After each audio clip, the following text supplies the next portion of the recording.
Buenos días, jóvenes. Voy a hacerles algunas recomendaciones que durante el trimestre hemos estado hablando del mismo tema, específicamente para los estudiantes de básica y los estudiantes de ciencia.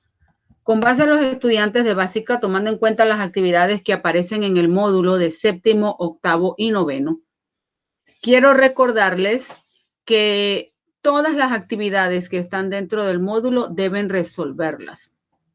Hay indicaciones que dicen actividades para el aula. Igual, aunque no estemos dentro de un aula de manera física, los estudiantes modulares deben entregar las asignaciones, aunque sean para, en el caso, pues de hacerlas en el aula. Todas aquellas indicaciones que digan confecciones, mapas conceptuales, cuadros sinópticos, trípticos, lo deben hacer en página y los engrapan. Igualmente debe todo estar dentro del módulo. Las exposiciones orales que aparecen señaladas, que en algunas actividades aparece que el estudiante debe sustentar en la hora de clase, obviamente como no tienen hora de clase porque son modulares, deben hacer el trabajo y presentarlo como un trabajo escrito. ¿Con qué tema? Con el tema que aparece, con el tema que supuestamente debieran sustentar. En vez de hacerla en una charla o en una sustentación oral, entonces ustedes lo van a sustentar de manera escrita. Hay algunos módulos de básica que hablan de talleres sugeridos en clase, o sea, los temas de lectura sugeridos en clase, haciendo énfasis con los temas de leyenda o cuento. No importa que no tengan el tema o el título del cuento o la leyenda, porque usted lo debe escoger, ya no va a ser sugerido en clase, sugerido por mí, sino que usted va a escoger el de su agrado. Igual pasa con las actividades que digan trabajo grupal. Como ustedes no van a trabajar de manera grupal, entonces deben hacer toda la actividad de manera individual y presentarlo en el módulo. Esta observación que está aquí es específicamente para los estudiantes modulares de 9. Al final del módulo aparece una ficha de trabajo alusiva a la biografía de Miguel de Cervantes Saavedra. Biografía y taller que deben resolver aparte, porque el espacio que aparece ahí en el módulo no les va a dar para que ustedes desarrollen de manera concreta y completa el material. Entonces, para evitar que le vaya a quedar eso todo pegado ahí con una mala presentación, usted debe hacer esa ficha de lectura del autor, la debe hacer aparte. En el módulo de séptimo grado hay un tema que se llama símbolos, iconos y señales. Ese tema lo deben resolver también porque forma parte del contenido de la comunicación. En este caso, comunicación lingüística, comunicación no lingüística. En el tema del uso de la V, hay una actividad que dice: presenta por escrito el significado de las palabras que aparecen al inicio de este tema. Debe estudiarlo para hacer una prueba escrita. Obviamente, ustedes no van a hacer ninguna prueba escrita, pero deben desarrollar ese material. Es importante también que ustedes tengan en cuenta que deben hacer la auto y la coevaluación porque forma parte importante de la nota que ustedes vayan a sacar en el trimestre, vayan a obtener en este trimestre. No olviden hacer la auto y la coevaluación. Cualquier tipo de trabajo o taller que usted realice en páginas extras porque no tienen el espacio suficiente en el módulo, usted debe ponerle su nombre y preferiblemente la debe engrapar en el módulo. Si no lo engrapa, con mucha más razón, usted debe ponerle el nombre porque usted debe entregar su módulo en un sobre con el nombre suyo y el nivel. Entonces, ese material debe estar dentro de ese módulo. Esas son las indicaciones generales con base al contenido que ustedes deben desarrollar en el módulo de ustedes. Durante los 3 meses que han tenido, se les ha ido haciendo las distintas observaciones de cómo presentar sus actividades en el módulo. El tema que vamos a ver hoy es el uso de los signos de puntuación, de algunos signos de puntuación. Pero antes vamos a ver este pensamiento. Así como la vida te dio la posibilidad de soñar, también te dio la posibilidad de convertir tus sueños en realidad. Eso significa que nosotros, nuestros sueños, lo que nosotros creemos que son sueños, lo podemos hacer realidad. Pero ¿cómo lo tenemos que hacer? Lo debemos trabajar a través del trabajo, del esfuerzo, poco a poco, porque entonces nosotros podemos convertir nuestros sueños en realidad.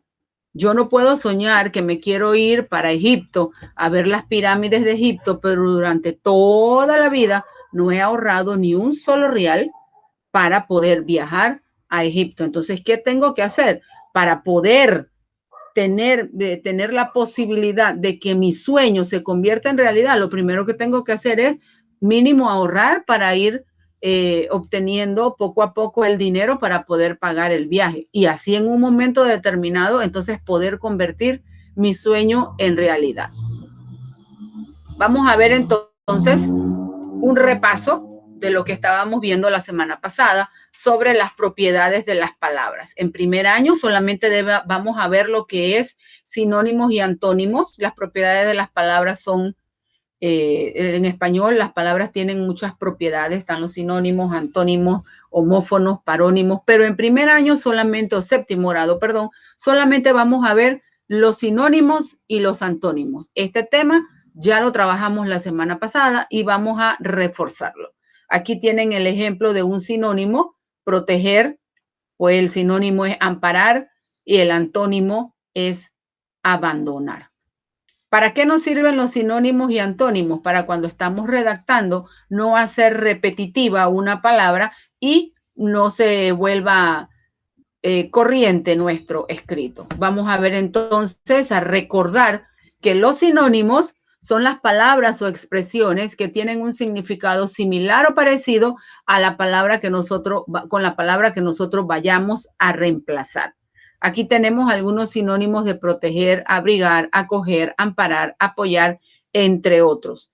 ¿Qué significa eso? Que en un momento determinado, cuando vamos a utilizar la palabra proteger y no lo queremos volver a repetir, podemos utilizar cualquiera de estas que aparecen aquí, dependiendo el contenido y el significado del texto que estemos escribiendo o redactando.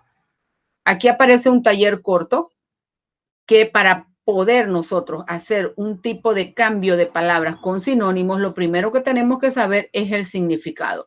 Y aquí hay un pequeño taller donde dice acabar. Mire que las fichas, que es como un rompecabezas, deben embonar. Todas tienen la misma forma. Entonces, ¿cuál sería el sinónimo de acabar? Finalizar. ¿Cuál sería el sinónimo de iniciar?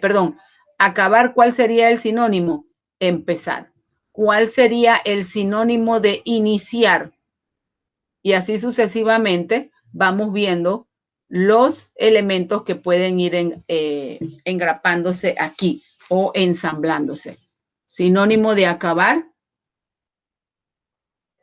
finalizar.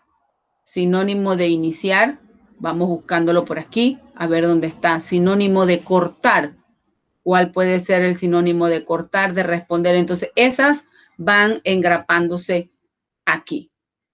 Posteriormente, aparece la definición de antónimos, que son aquellas palabras que nosotros utilizamos y que tienen un sentido contrario en cierto contexto. Vamos a ver el antónimo de vivo, muerto, día, noche, difícil, fácil. Esta, a diferencia de la anterior, son todas las palabras que tienen un significado contrario, que igual que el sinónimo, nos ayuda a darle una mejor presentación a nuestros escritos. Aquí aparece un taller, mire, sinónimo de estrella. Vamos a ver cuál es el sinónimo de estrella, lucero.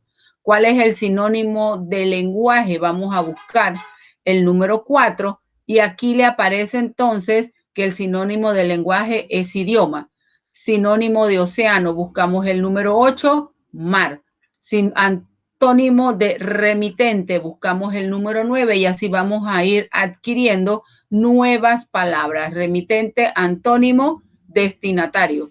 Sinónimo de sombrilla, vamos a buscar el número 10 y usted aquí de esta manera, parasol o paraguas, usted puede ir incrementando su vocabulario. Igual pasa con acá sinónimo de acróbata, perfecto, salud, rebaja y librería. Recordando que el sinónimo son las palabras que tienen igual o parecido significado y el antónimo un significado totalmente contrario.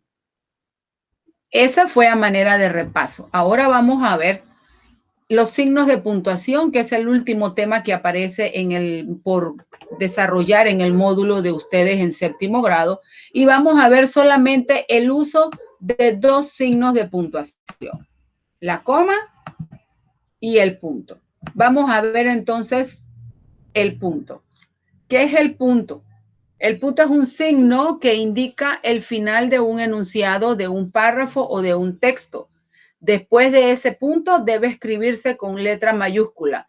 Hay tres tipos de punto. El punto y seguido, eso significa que dentro de un párrafo vamos a encontrar un punto y el contenido que sigue debe iniciar con mayúscula y debe mantener el mismo tema de la oración anterior porque la va a desarrollar.